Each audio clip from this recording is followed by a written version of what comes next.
Break के बाद एक बार फिर आप सभी दर्शकों का अन्नदाता कार्यक्रम में स्वागत है।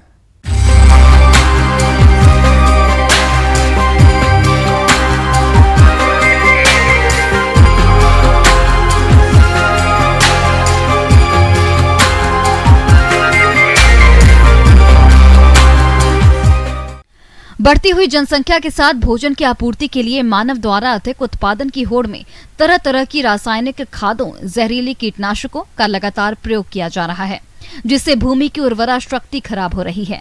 इसलिए मिट्टी की उत्पादकता बनाए रखने और इसके सुधार के लिए जरूरी उपायों को अपनाना होगा, तभी फसलों की पैदावार बढ़ेगी।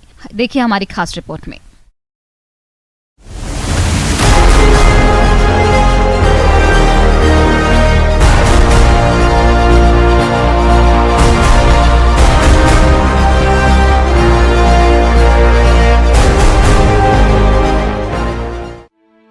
मिट्टी पृथ्वी पर एक महत्वपूर्ण प्राकृतिक संसाधन है जो प्रत्यक्ष रूप से वनस्पतियों, मानव जाति और पशुओं को सहायता करती है।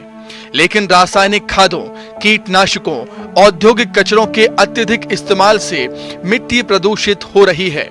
इसके अलावा कई ऐसे कारण भी हैं जिससे मिट्टी खराब हो रही है। जिन भूमियों की सतह पर कैल्शियम, मैग्नीशियम और पोटेशियम के क्लोराइड और सल्फेट आयन अधिक हो जाते हैं, भूमि पर सफेद लवण अधिक मात्रा में फैले रहते हैं। आम बोलचाल की भाषा में इन भूमियों को रेह भूमि भी कहते हैं। मिट्टी एक ऐसी धरोहर है जिससे हमें लगातार उत्पादन लेते रहना है। ऐसे में हमारा कर्तव्य बनता है कि इसकी रक्षा करें।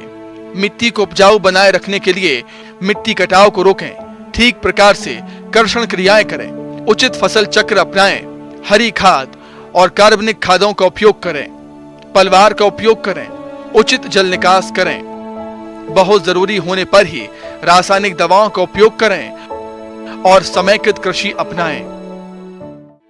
मिट्टी की सुरक्षा देश के आर्थिक विकास में महत्वपूर्ण भूमिका निभाती है। अतः ये समय की मांग है कि इस पहलू पर विशेष ध्यान दिया जाए, क्योंकि स्वस्थ धरा तो खेत हरा।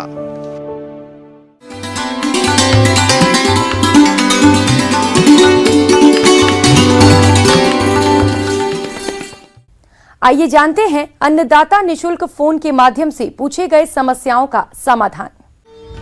अन्नदाता निशुल्क फोन संपर्क सेवा के माध्यम से पूछे गए प्रश्नों में से आज हमने जिस प्रश्न को कार्यक्रम में शामिल किया है उसे पूछा है ग्राम झोटवाड़ा, जिला जयपुर के कृषक सुभाष चंद्र ने। ये वर्टिकल खेती के बारे में संपूर्ण जानकारी चाहते हैं। तो सुभाष चंद्र जी, आपकी जानकारी के लिए प्रस्तुत है कार्यक्रम का ये अंश।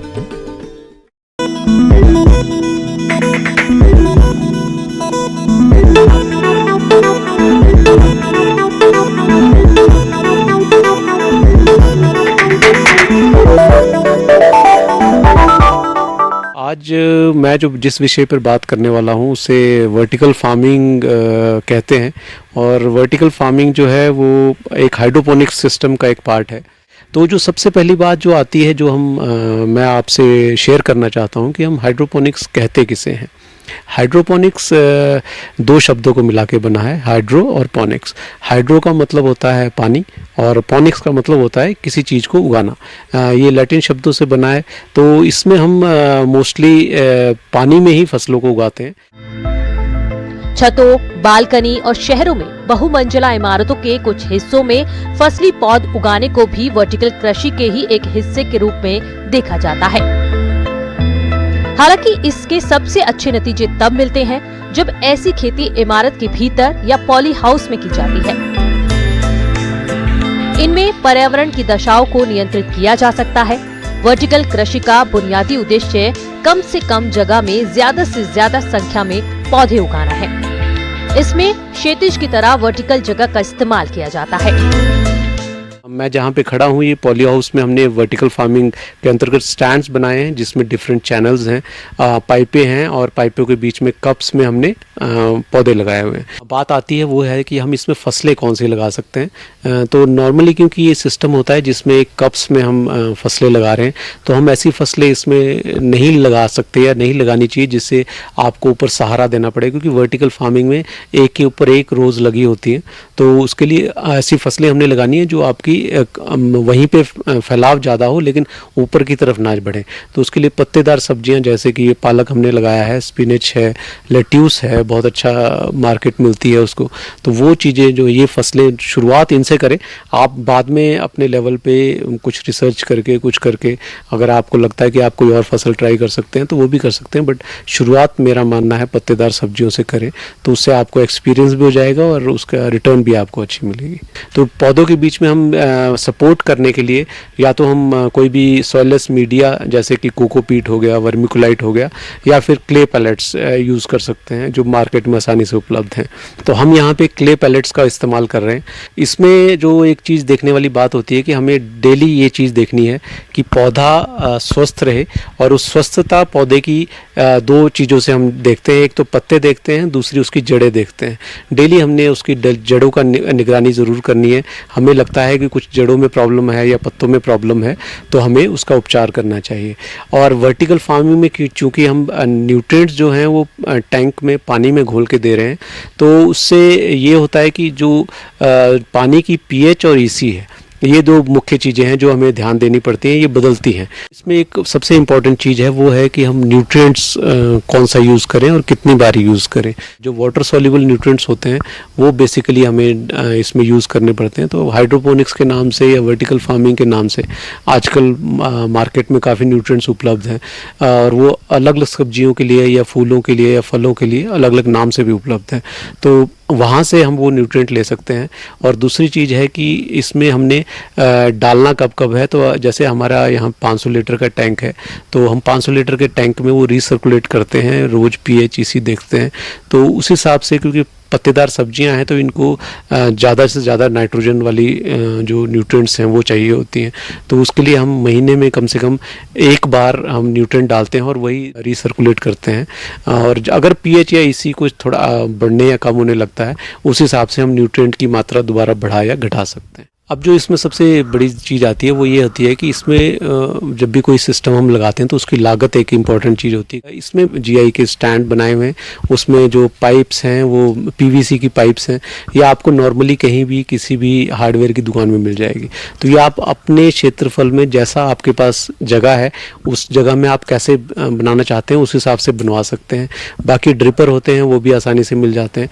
तो और एक टैंक चाहिए और एक आपको मोटर चाहिए जो उस पानी को सर्कुलेट करे। आधा हॉर्स पावर की मोटर बहुत होती है। टोटल खर्चे का सवाल आता है, तो एक कमर्शियली प्रोड्यूस करने के लिए अगर आप कमर्शियल वायबल बनाना चाहते हैं सिस्टम को, तो कम से कम मेरा मानना है कि 250 से 500 स्क्वायर मीटर एरिया आपके पास होना चाहिए, ताकि उस आपको जो पैदावार हो वो आपको जितना आपका खर्चा हो उससे ज़्यादा आपको रिटर्न दे सके।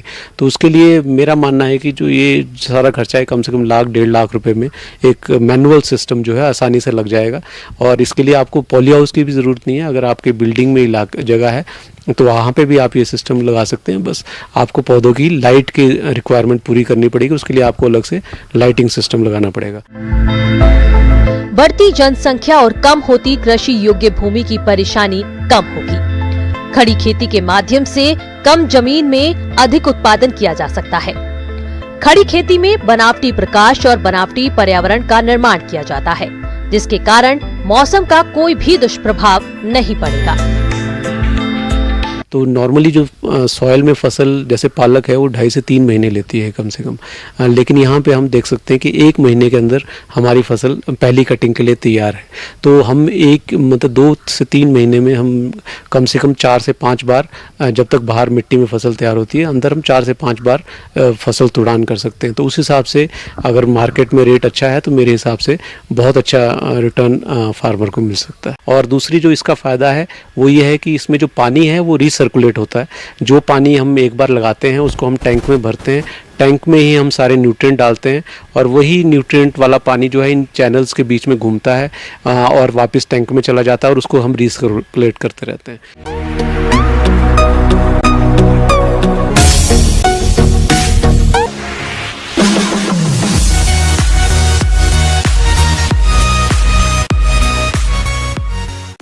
एक नजर